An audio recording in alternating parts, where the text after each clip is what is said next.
Opa galera, vocês estão no canal O Propósito e esse é um vídeo de jovens comentando sobre livros de Neemias. Então caso você goste, então deixa um gostei, se inscreva no canal, ative os sininhos e lembrando, não tem nenhum teólogo aqui, então caso você encontre alguma inconsistência no nosso vídeo, os comentários estão abertos, então pode ir lá, deixe sua sugestão ou seu elogio. É isso, tchau!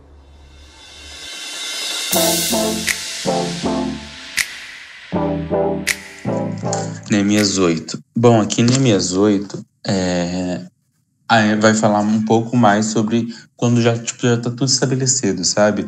A cidade já está totalmente construída, os muros já estão totalmente construídos, já está tudo bonitinho, o pessoal já está morando lá. E, deixa eu ver aqui. E, no caso, Esdras, ele vai ler, né, o livro da lei para o povo, porque, tipo, eles estavam... primeiro, né, que era um povo que tinha se desviado, então a maioria não sabia as leis. E segundo, que muitos deles eram escravos, né, que, tipo, tinham voltado. Então, eles não sabiam as leis, aí Esdras tem que ler a lei. Aí aqui, né, no versículo 1 já começa falando, cadê? Enfim, tá falando que ele começou a ler as leis. Aí aqui, né, no versículo 2 fala que Esdras levou o livro para o lugar onde o povo estava reunido, e os homens, as mulheres e as crianças que já tinham idade para entender. Então chamou todos os homens, mulheres e crianças que já tinham idade para entender, e chamou todo mundo porque ele ia começar a ler. Gente, rapidão, caso vocês tenham qualquer coisa para falar, pode me interromper a qualquer momento.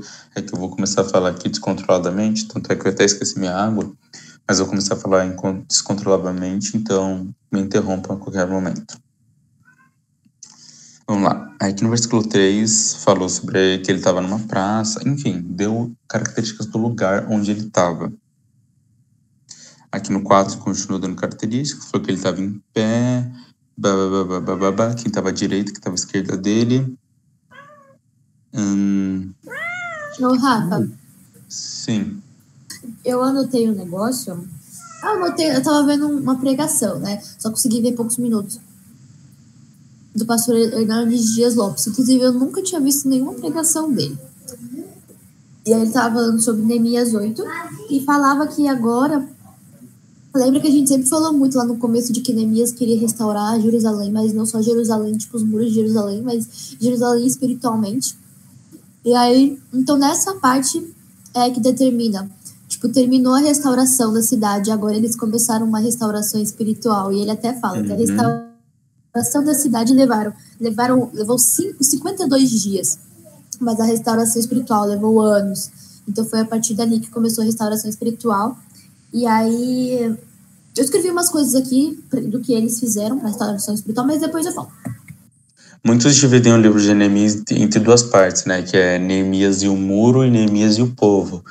Na primeira parte do muro é que ele vai tratar da questão estrutural da cidade, não só do muro, mas tipo reformar a cidade inteira em si, né? E na segunda parte, que no caso começa aqui a partir do versículo 8, começa a falar sobre o povo da cidade, né? Neemias começa a tratar do povo, como a Dé falou, do espiritual das pessoas. Bom, aí começou, né, esse ritual, entre aspas, aí Esdras, né, disse, louve o Senhor, o grande Deus. Aí todos levantaram os braços e responderam, amém, amém. Mano, só fecha os olhos, imagina, uma multidão enorme, sei lá, 100 mil pessoas gritando, amém, amém. Nossa, só pra vocês verem o naipe que tava. Tá, deixa eu ver. Aí aqui no 7 fala. Aí depois o pessoal se levantou, né, e ficaram nos seus lugares. Tipo, depois que eles abaixaram, louvaram a Deus, eles levantaram e ficaram nos seus lugares. Aí, então, os levitas começaram a explicar a lei para o povo. Aí aqui fala quem eram os levitas. Aí no 8 fala assim, eles iam lendo o livro da lei e traduzindo, davam explicações para que o povo entendesse tudo que era lido. Então, tipo assim, não adianta você sair lendo, sair explicando as coisas. Exemplo, se você vai pregar para alguém, não adianta você usar termos técnicos, não adianta você, sei lá, já começar a falar... Como que é o nome lá da coisa? Língua dos anjos. Como que. Não adianta você começar a falar termos Tipo o técnicos. médico começar a falar pro paciente qual é o problema que tem. Sim, ótimo. Você tem neurônios a menos no tal parte do cérebro que é do cerebelo. A pessoa não vai entender, sabe? Então você tem que. Até você pode usar esses termos, mas você explica. Explica. E é o que eles estão fazendo. Eles estavam usando os termos corretos.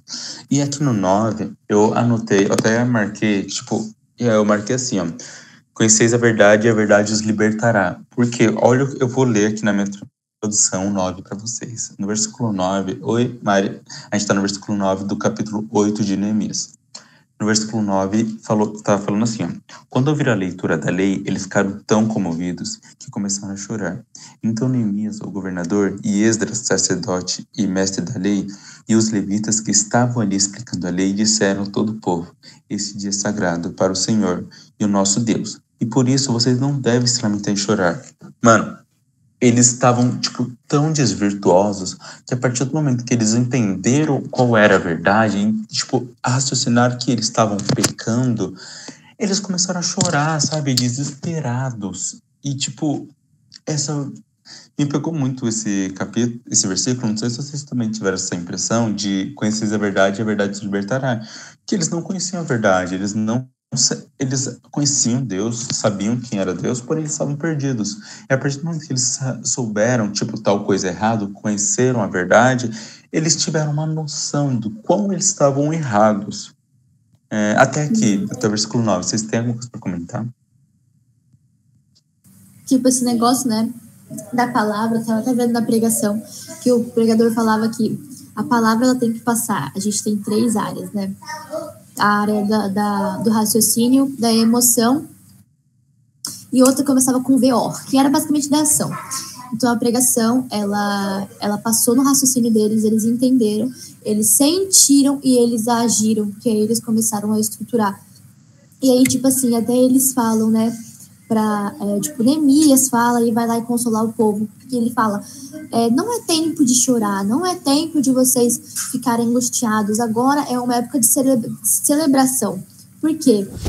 Até fala aqui, eu anotei aqui, acho que é em Coríntios, que fala que a tristeza perante Deus nos leva ao arrependimento e não à morte.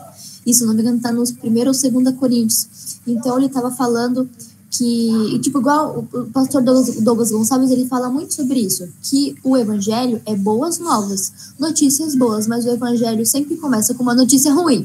Você é pecador, você não sei o quê, e depois ele vem, mas Jesus te perdoou, e Deus vai te perdoar, e até mesmo eles falam sobre esse perdão aqui, então ele fala muito disso, não é tempo de você ficar desolado, agora que você entendeu a palavra, sim, você é um pecador, mas hoje Deus está te perdoando, hoje é esse momento, então ele falava, vai lá, é tempo de comemorar, agora que você já se arrependeu, esse é o arrependimento, ele não pode te levar à morte, agora vai lá, e alegre-se na presença de Deus, porque é o arrependimento, não a morte, sabe? E aí, então, acho que a primeira coisa que eles fizeram para restaurar foi a palavra, foi a exortação.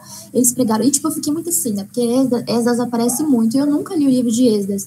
E aí eu fui ver quem era Esdras. E, fala muito, sobre... Até o pregador falou, tá, agora a gente vai ter a exortação, a gente vai ter a palavra. E eles tiveram um líder, eles tiveram uma pessoa que era muito bem direcionada na palavra. Lá em Esdras 7:10, que é um livro antes de Neemias. Já fala quem era Esdras. Quer ver aqui? Porque Esdras tinha preparado o seu coração para buscar a lei do Senhor e para cumpri-la, para ensiná-la em Israel, os seus estatutos e os seus juízos. Então, o primeiro foi isso, Esdras era essa pessoa. E foi muito doido, porque eu lembro também que a Clarinha falou, no capítulo 7, do significado de cada porta. E eles leram, né, o livro, né, a Torá, né, a lei de Moisés, bem na frente da porta das águas. E aí eu fui pesquisar de novo, né, o significado da porta das águas. E o significado da porta das águas significa o abastecimento com a água da vida, para a nossa vida espiritual. Então isso marca, eles estavam bem na porta das águas porque eles estavam buscando isso, eles estavam buscando a palavra. E igual você falou, eram todos que podiam entender. Ou seja, Jovens, adolescentes de 12, 13 anos podiam Uma nação inteira. Sim, todos, até, tipo, jovens da nossa idade, até mesmo eles, estavam todos focados lá. Cara, eles ficaram de manhã até meio-dia lendo o livro e eles nem sequer se cansaram porque eles estavam sedentos pela palavra. E, tipo, depois eu fui ver que naquele mesmo lugar onde eles leram, tipo, aconteceram tiveram dois grandes acontecimentos na frente da Porta das Águas. Que o primeiro foi esse lugar onde eles leram o Torá. E foi lindo, porque fala... Eu achei isso muito bonito, porque fala aqui... É que Esdras, ele estava num púlpito de madeira feito para aquele fim. Feito para aquilo mesmo. Eles fizeram um púlpito só para aquele dia. Então, tipo, o primeiro foi isso. E o segundo foi quando Jesus falou lá em João. Quer ver? Aqui. João 37, 38. Fala assim... Não, João 37, no caso, fala... E no último dia, o grande dia da festa, Jesus pôs-se em pé e clamou, dizendo: se alguém tem sede, venha a mim e beba. Quem crê em mim, como diz a Escritura, rios de água viva correrão sobre o seu ventre. E Jesus disse isso bem na frente da Porta das Águas, tipo, no mesmo lugar. Então, são esses dois grandes acontecimentos. Eu acho que isso tem muito a ver com o que eles estavam buscando. Sim, e só parênteses aqui, você falou que, tipo, era uma nação inteira que ficaram de não sei que horas até meio-dia lendo a Bíblia, e a gente tem que botar na cabeça que não é um culto que tem um louvor, não é um culto que tem um negocinho, não tem a pregação e depois Sim, tem... mano. Não, mano, é o culto inteiro lendo. É aula de alguns professores, que o professor vai lá e lê, sabe? É aula, tipo, é isso, sabe? E o pessoal tava empolgado e feliz em receber isso. Vocês percebem o quão louco é isso, o quão sedentos eles estavam? Sim, tipo, mano, as pregações de Jesus duravam dias, e o povo ficava lá dias ouvindo Jesus. E não tinha, igual você falou, não tinha essa pausinha, não tinha uma coisa engraçada, era a palavra mesmo, Jesus pregando, sermão de Jesus, sermão de Cristo, por dias durava, mano. Gente, se fosse Cristo pregando pra mim, eu passaria semanas, meses, anos. Então, eu fico pensando, e aí, tipo, eu sou muito assim. Quando eu vou num culto, eu vejo que a pregação passou do horário, eu falo, meu Deus, quero ir pra casa. Quero comer. Eu tô com fome, cadê a cantina? Não sei onde. E o povo ficava lá por dias, e, tipo, completamente de forma voluntária. Em jejum. Isso é doido, né, mano? Sim, jejum ainda. Tá, Gente, desculpa não ter lido, tô anotando tudo. Mano, anota tudo. Da próxima vez você lê, que vai ser top, vai ser top. Aqui, a partir do 10, né? Que, no caso, depois que eles terminaram de ler tudo, o pessoal começou a chorar porque conheceu a verdade, viu quanto eles estavam errados. E ainda no versículo 9, os levitas, né, que estavam ali, eles falaram, gente, não chora, não é para chorar. Eles falaram assim, ó, esse dia é sagrado para o Senhor, o nosso Deus, e por isso vocês não devem se lamentar nem chorar, porque o povo estava voltando para Deus. Então não tem que ficar triste, tem que ficar feliz que vocês estão voltando. Aqui no 10, né, continua a fala dos levitas aqui. Continua a fala dos levitas, que eles falam assim, vão agora para a casa de vocês, façam festas, repartam sua comida, repartam seu vinho. Quem não tiver comida, também vão repartir com eles. Enfim, aí eles falam que esse dia é sagrado para o nosso Deus. Portanto, não fiquem tristes. A alegria que o Senhor dá fará com que vocês fiquem fortes. Então, é isso, né? Eles falaram pro pessoal não ficar triste. Deixa eu ver aqui. Aí no 11, né, fala que os levitas foram por meio do povo, acalmando o pessoal, né, acalmando cada um. Então aí cada um foi para sua casa e começou a comer, a beber, a festejar que eles voltaram para Deus. E isso foi, no caso, a primeira parte do capítulo 8. Vocês têm alguma coisa para comentar até aqui? Eu não tenho, não. Beleza. Vamos lá. Aí aqui, a partir do versículo 13, vai falar sobre a festa das barracas, que, no caso, eu gostei muito de ler essa parte, eu achei muito interessante. Enfim. Aí, no dia seguinte, né, depois de ler essas coisas, os chefes, tipo, os chefes dos grupos de família eram divididos em grupos de famílias, né? Então, sei lá, tipo, tinha um grupo de família que, pelo menos eu penso que assim, posso estar falando uma abobrinha aqui, mas, tipo, tinha um grupo de famílias que era meio que conhecidos, que eles eram conhecidos entre eles, aí tinha um chefe. Então, cada chefe fizeram sentaram com o sacerdote, né? E, pelo menos, ufa, Dé concorda comigo, não falei abobrinha. Ou nós falamos abobrinha juntos, Dé. Eu pensei que fosse, tipo, os parentes mais velhos. Também pode ter sido isso. Também pode ter sido isso. Como a avó, o vovô, que são mais sábios. Sim, pode ter sido isso também. É que eu não tenho estudo para afirmar nada aqui, não. Então. Muito menos eu, nem li. É isso, então. Deixa eu ver. Aí os levitas, né, foram onde Esdras estava para, tipo, estudar mais com ele. Então, tipo, mesmo depois de terem lido, tipo, uma par de coisa, os chefes ainda foram lá porque eles queriam aprender mais para instruir as famílias, né? Deixa eu ver.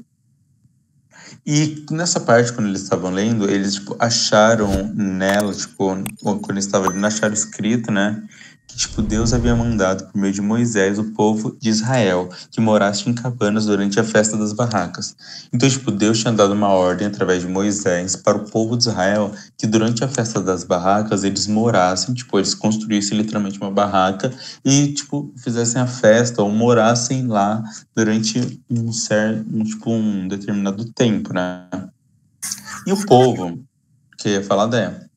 Não, pode falar, depois eu falo. Só vou concluir essa parte da festa e você já fala, então, beleza.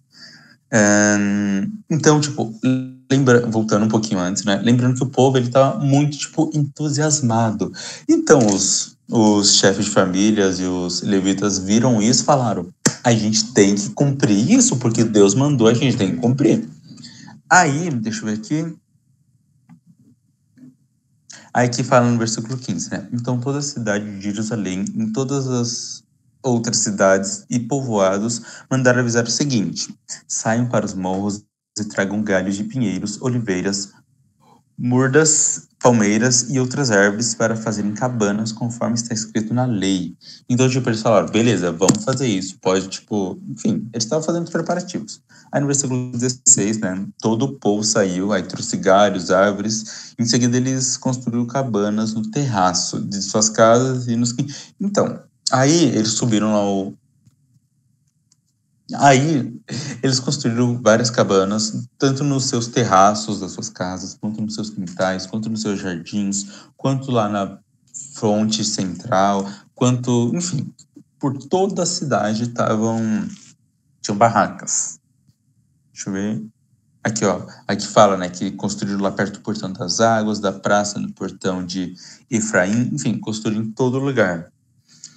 E aqui no versículo 17, eu marquei e eu grifei, né? E marquei aqui no meu caderninho que eu anotei assim: o povo estava se reconstruindo. Por quê? Eu vou ler aqui para vocês. Todos os que haviam voltado do cativeiro construíram cabanas e moraram nelas. Desde o tempo de Josué, filho de Num, esta era a primeira vez que faziam isso e todos estavam muito alegres. Então, desde o tempo de Josué, essa é a primeira vez que eles estavam fazendo isso. E, tipo, quando eu li isso, eu percebi, tipo, sim, o povo está se reconstruindo, que foi o que a Déa falou, que é tinha o Neemias e a muralha, a construção física, e agora Neemias e o povo reconstruindo o espiritual deles. Déa?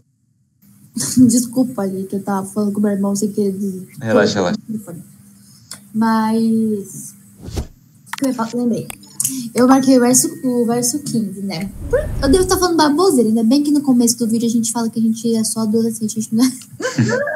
Porque, meu Deus, que medo de falar bobagem. Mas, tipo, quando eu li isso, gente, quando eu leio a palavra oliveira, eu lembro que aquela... Quando Noé lançou a ave lá pra ver se tinha terra já pra pousar, ela voltou. A primeira vez que ela voltou com uma coisinha de oliveira. E oliveira é uma árvore muito forte. O Monte das Oliveiras tinha muito esse significado. E aí eu fiquei muito pensando nisso, né? Durante a festa, a gente vai ficar dentro de uma cabana, a gente vai montar uma cabana, porque Deus tá mandando a gente montar, porque tá dentro da lei. Fiquei pensando muito nisso. E, tipo, eles montaram essa cabana, esse lugar pra eles morarem, com oliveira, uma árvore super forte, com palmeira. Inclusive, o pai da Duda tem uma pregação sobre palmeira que ficou muito no meu coração. Márcio Amorim fala que a gente tem que ser palmeira, porque palmeira, ela balança para um lado até chegar no chão, mas ela não quebra, ela volta, mesmo depois do vento. Palmeira também era uma árvore super forte. E murta. E eu não sei se vocês lembram, mas quando a gente leu Esther, a gente descobriu que Esther significa murta. Um dos significados de Esther significa murta. Então eles fizeram essas cabanas com árvores muito fortes. Então, era basicamente, cara, durante o período de festa, more dentro de uma cabana com as árvores mais fortes que você encontrar durante os períodos de festa, sabe? Então você tá falando bobagem, mas eu pensei muito nisso. Enquanto a gente pensar que a gente tá forte, no momento que a gente tá lá, uhul, feliz com uma vitória, vamos lembrar que a gente tem que ficar dentro de uma cabana com as árvores mais fortes que a gente encontrar, que a gente tem que ficar protegido, que a gente tem que ser forte como a oliveira, que a gente tem que ser firme como uma murta e que a gente tem que ser flexível como uma palmeira, sabe? Porque quando a gente pensa que a gente tá forte, é quando a gente tá fraco. E é bem isso que você falou, quando a gente pensa que a gente tá forte, a gente tá fraco, né? Eu pensei mais em Jesus embaixo dos ramos de oliveira. Também. Então, deve sido uma representação, porque estava embaixo também. Também tem isso, sempre tem, mano, oliveira, cara. Né? Não é à toa que esse é o meu sobrenome, Cof. Enfim, vamos continuando. Deia, eu pensei também, isso que você falou faz muito sentido, porque, por exemplo, quando não necessariamente quando você tá lá forte, mas tipo, quando você menos espera, quando você tá lá de boa, vem um negócio e pá, sabe? Vocês entenderam, não precisa ficar explicando. Deixa eu ver. Falei lá do povo que estava se reconstruindo, no versículo 17. Então, no versículo 18, aí fala aqui, ó, todos os dias, desde o primeiro até o último dia da festa, foi lida uma parte da lei de Deus. Eles festejaram durante 7 dias e no 8º houve uma reunião solene para terminar a festa, como mandava a lei. Então, eles tiveram a festa eles seguiram certinho as riscas. Tiveram as festas durante 7 dias, cada dia ali era uma parte da lei de Deus. E no 8º dia, eles fizeram uma reunião para terminar essa festa. Então, você percebe que o povo, a partir desse momento, eles já estavam começando a se restaurar. E assim acaba o capítulo 8, né? Que foi um capítulo mais da restauração do povo. Onde o povo, eles perceberam que eles estavam errados, aonde eles estavam errando. E agora eles tentando consertar. E aí, o que achou? Comente aqui embaixo a sua opinião. Também não se esqueça de comentar o que Deus tocou no seu coração durante essa reunião. E deixe o joinha, se inscreva no canal, ative os sininhos para não perder nenhum dos nossos vídeos. Até a próxima! Fiquem com Deus, tchau!